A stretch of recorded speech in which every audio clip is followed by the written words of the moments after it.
How's it going, guys? I'm CTM Amygdala, and welcome back to another Call of Duty Black Ops Cold War video.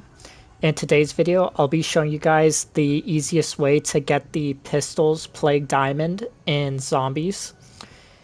And there was also a update this morning that added a lot of new stuff to the game. It was Season 2 Reloaded, so there's a lot of new maps and content and stuff, and I'll go over that in a video tomorrow. However, there have also been some adjustments to some of the pistols this morning as well. And particularly, the Magnums have gone a little bit of a nerf, and the 1911s have gone a buff. So those guns are going to be a little bit easier or a little bit harder to get gold than they were when I did them. But the general strategy is going to be the same in the video. So if you guys enjoyed this video, be sure to click that like button, and also don't forget to subscribe. So the first thing I'm going to do is talk about the best class setups and what you're going to want to run for each of these weapons. And then I'm going to go into the actual strategy. And then lastly, I'm going to cover some tips for each of the 3 different pistols on their own. Alright guys, so now I'm going to start getting into the actual class setups for each of the pistols. And they're going to be the same for all of them, I believe. So the 1911s just got a buff, which means that they actually made these guns better. So they might be a little bit easier to use than when I was using them. But for the class setup, I'd run the Task Force barrel, the Ember Sighting Point, which gives you increased salvage drop, and that's what you're mainly wanting it for. The fastest magazine, so that you can reload as fast as possible. The Field Tape, and you don't want these down here because you're not going to be aiming down sights with this gun. You just want the flinch resistance, and these will have negatives that you're going to want to avoid. And the reason you're not aiming down sights is because you want to dual wield these weapons. And this is going to be the exact same class setup for each of them, just the last attachment on the barrel, the body, and the magazine. The handle is always going to be the Field Tape, or the third one down, and you want to run dual wield. And just to show you guys, same thing on the Diamattis, Field Tape, and dual wield. So the reason you guys want to run dual wield is because it will actually make headshots harder to hit, but they are actually extremely good because you can go to higher rounds in one game. So overall, they're faster to get a gun gold in the long run because you're going farther into the game with the guns dual wielded than you would with just the pistol. Even though you might get more headshots at the beginning, you'll likely die close around 20, whereas with dual wield I was getting to about around 30 to 35, which allows you to get each gun gold in just 2 games. Now I'm going to start going into the different skills and stuff that you want for this strategy. However, first, the reason you guys want to be using dual wield, and with dual wield, you guys want to aim slightly above the head. Because if you guys are aiming directly for the head, you guys are likely going to hit those upper chest shots rather than actual head shots. And of course, chest shots don't count towards your critical kills. So you want to be making sure that you're aiming slightly above the head. And now I'm going to get into the different skills that you guys want. So the first skill that I'd recommend is getting your pistols up to tier 5. As you can see here, I did not do that. I did not have the crystals to get it to tier 5 at the time. But if you can, since you're working on the crystals, I recommend doing that, because that 25 bonus damage to headshots is really good. I personally only got it up to tier 4, which was still really good for me, because when I was getting overrun, I was doing extra damage to them up close, and I would definitely 100% at least have it up to tier 3, since those raw crystals are extremely easy to get. As you can see, I've got every single skill in the game tier 3 already, and I'm not even halfway done with Dark Aether yet. So you're going to be getting a lot of those, and those first 3 tiers should be really easy to come by. And I just focus on getting that 4th and 5th one out of there. Next, for the field upgrades, you're going to want to use the Ring of Fire. And this is really good for if you're getting overrun and you want it preferably tier 4 or 5, just so it has that extra power to it. And as you can see there, the 4th one gives the ring a chance to insta-kill, which is really helpful when there's so many zombies coming at you, because some of them are dying as they come into the ring. And then the final one increases the burn damage and increases the chance that the zombies will be insta-killed. So once again, really good. Ring of Fire is very, very powerful, and you want to at least tier 3, I would say minimum, so that you're not constantly reloading while you're in the Ring of Fire, because tier 3 lets you shoot and it takes ammo from your stock rather than your actual gun. Now for the perks, the big one that you guys want to focus on is going to be Deadshot Decoy, and I personally only have this up to 4 right now. Once again, didn't have the crystals to get to tier 5, but now I do, so this is probably going to be the one that I upgrade next. So you know what? Let's go ahead and do that right now. Alright, so now I have a tier 5, but I was using it at tier 4, which is still extremely good. And the reason you want this is because it deals extra damage to headshots. So even though with no tiers upgraded, it just locks directly on the enemy's head, which is still good, but you're hip firing. So you would think, oh, I don't really need this. But once you've got it upgraded, which you really want to upgrade this, it does 100% extra headshot damage to all enemies while they're at full health. It also increases damage against armored enemies and reduces hipfire spread. And then the fourth one increases headshot damage another 10% on top of that. And then the last one, every single consecutive hit on the same enemy will deal 2% damage as you just keep getting more hits. So this is a very, very, very powerful perk, especially when going for those headshots, because you're doing up to like 150% extra damage on top of the base when you're going for headshots.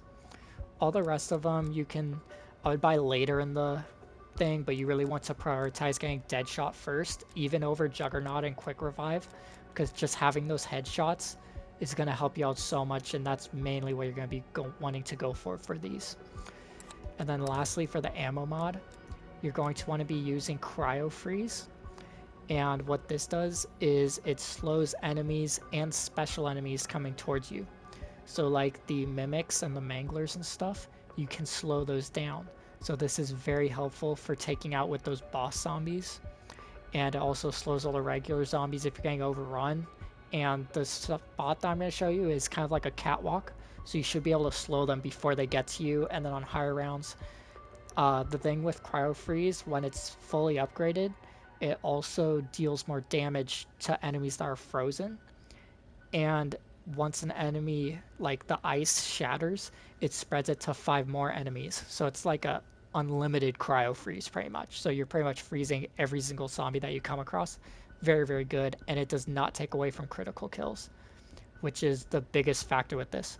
Like all the rest of these will take away from critical kills except for Napalm Burst. However, I believe Cryo Freeze is a lot better than Napalm Burst because you're slowing those enemies and those boss zombies. Alright, so here we are on Firebase C, and what we are going to want to do is camp right here in this corner of the Colonial's office.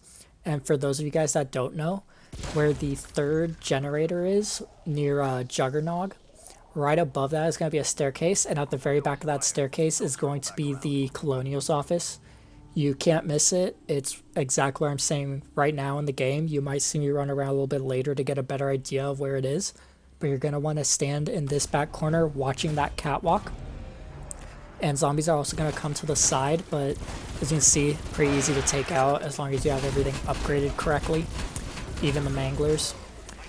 And what you're going to want to do is just sit here until you have about 1,250 headshots.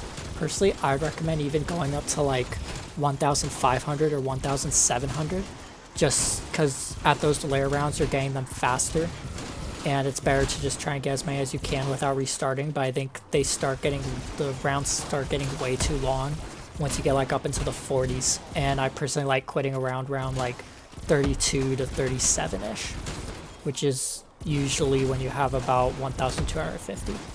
This game, I believe I stopped when I had about 1,350 to 1,400. So I was a little bit over halfway on the Diamati's right here. And the nice thing about this spot is every single one of your challenges, other than the critical kills and possibly the kills will pack punch, should be completed this game. As you can see, they're all just running to me at that straight line, so you're knocking out all those 20 kills without getting hit, all those rapid kills, all that stuff. So it's going to be very easy to get all the other challenges done in one game doing this, as long as you're getting up to about round 30 to 35, like I said before. And another thing with this is you want to make sure that you're upgrading your guns on a regular basis. And right now I'm actually going to get ammo. So you can follow that exact path, just jump down, go straight in there, and then you see Juggernaut's right there, and the camping spot's going to be right above where Juggernaut is. So you're going to want to make sure that you pack punch your gun as soon as you can, preferably right after you turn on the power. And then you also want to buy dead shot in those first couple of rounds right after you pack punch to make sure that you're maximizing the damage to headshots as much as possible. And then after you get dead shot, you're going to want to focus on buying quick revive and Juggernaut so you can tank more hits. As you see, I was getting a little bit overrun there, so I did decide to pop my Ring of Fire, which was able to clear them all out. And you definitely want to have Juggernaut and quick revive just in case enough get in there and hit you enough to where you're not going to die from that. And then preferably you want those 3 perks before round 15, and then between round 15 and 20 I would go by Stamina Up and Speed Cola, so that you're reloading faster, and if you do need to go run around the map, you're not going to get cornered and stuff while you do so. I would also recommend not picking up Elemental Pop or Tombstone. Tombstone's just completely useless when you have tier 5 quick revive and Jug, because you really shouldn't be dying at all until you purposely want to go down and start over. And then now I'm going to show you guys actually on the other side where to get your armor. So right here is where you're going to want to upgrade your weapons. So I just got armor and upgrade my gun to gold there. And it's going to be right on the other side of the camping spot. But you guys are going to want to get Stamina Up and Quick Revive between tier 15 and tier 20. So for the last half of your critical kills, you're going to want to move over to the Die Machine Penthouse strat. And there's lots of guys on this online. You pretty much just camp this spot, and it's going to be right above where you spawn, at the very top of Noctur Untoden. So if you don't know exactly where this is, you can go look at another guide exactly how to get here. But essentially all you gotta do, sit here, and I'll show you a little bit later how to go get armor and upgrade your gun and stuff. However, you're going to want to do this for your second half of the critical kills. Now, this is a lot more hectic and chaotic, and the spawns are a lot faster, so you will get your gun faster.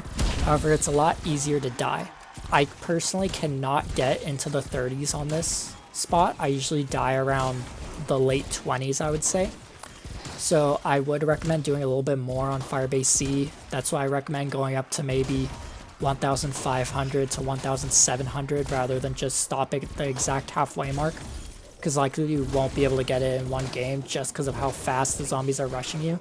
So I like to just have the last 700 or so critical kills for this map. As you can see, I'm almost dead already. It's only round 18 because they're just swarming me so quickly up here, and they're coming from all different angles. But this is technically the fastest way, not the easiest, which is why I only recommend doing it after you have at least half of the kills done. But if you're confident, you can technically sit up here and do this for both games if you really want to.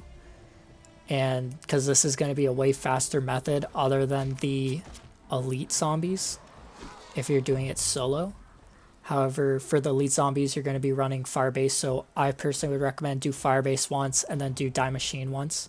And these are the two camping spots that you're going to want to hide in.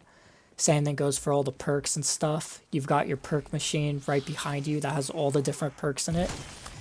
And then now I'm going to be getting into more of the exact guns and how to use them. So this is actually going to be very simple and to the point, but you're going to want to aim slightly above the head if they're a little bit farther away, and directly for the head if they're right in front of you like they are for me right here. And this is mainly going to be for the 1911s and the Magnums, as these are going to be a little bit more ammo conservative and you can afford to shoot them both at the same time. Especially with the magnums, you really need to shoot them both at the same time, because I believe one shot from the magnum will actually not kill a zombie if it's a headshot on the higher rounds. However, with the Diamates, which I'm using right now, I'm personally not doing this because I've been getting overrun and stuff, but on the earlier rounds, you only want to shoot one of the pistols at a time, because this is a 3-round burst gun, and if you're shooting them both at the same time, you're using 6 bullets with 1 shot, which is way too much, and you're going to be burning through ammo extremely quickly. Like as you can see here, I'm only shooting them with one of the guns, and then when the elite comes, I pop my ring of fire, get them down really quickly. But if you're just spamming it both at the same time, you're really going to find yourself struggling for ammo. I think I might a little bit with the elites, and then you can see how quickly my ammo is going down. It's just burning down, and I have to go get ammo every single round with the Diamates, even when I'm just shooting them one at a time and I'm not getting super overrun. So if you're constantly shooting them both at a time, you're going to be going down and getting ammo multiple times around, which is just not optimal for these things. So that's really going to be it. I hope you guys enjoyed it and can get your pistols diamond faster, and I'll see you guys in the next one.